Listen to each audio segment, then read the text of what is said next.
Giuseppe Boscolo-Palo, nuova amministrazione a Chioggia, quali le richieste per il mercato ortofrutticolo? Noi le nostre richieste le abbiamo fatte attraverso delle linee guida che abbiamo proposto a tutti i candidati sindaco.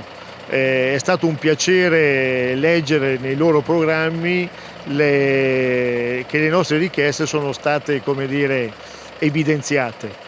Bisogna incominciare a lavorare adesso. Alcuni punti fondamentali sono nel dare certezze operative a Chioggia Ortomercato del Veneto, la società che gestisce il mercato, perché abbiamo in scadenza il 31 dicembre 2021, quindi a fine anno, la convenzione per la gestione. A livello romano c'è stata una proroga della legge Madia di un anno e quindi attendiamo che pari pari una proroga anche sulla nostra gestione. Tutti quanti hanno parlato dello sviluppo del mercato attraverso un intervento urbanistico cogliendo le possibilità date dal progetto speciale numero 8. Ecco, noi ci attendiamo lo sviluppo proprio di questo progetto.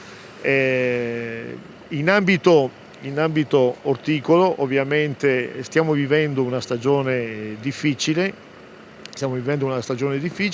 che viene da una stagione, quella primaverile, buona, ma adesso bisogna affrontare ovviamente il contingente che parla di prezzi del radicchio ben al di sotto del costo di produzione. E qua è l'eterno problema. Si parla di regia unica, si parla di unità di intenti, si parla di mettere insieme, di aggregare il mondo della produzione.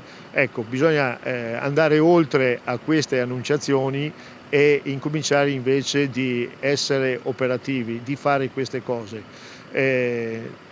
Non è trascurabile la situazione del mercato di Rosolina, che è stato messo in vendita dalla Camera di Commercio, quindi questa potrebbe essere veramente un'occasione per mettere insieme il mondo agricolo, le organizzazioni di rappresentanza e quindi ecco, il nostro auspicio è di trovarci attorno a un tavolo tutti insieme per una elaborazione progettuale che comprenda tutto questo territorio dell'area sud del Veneto.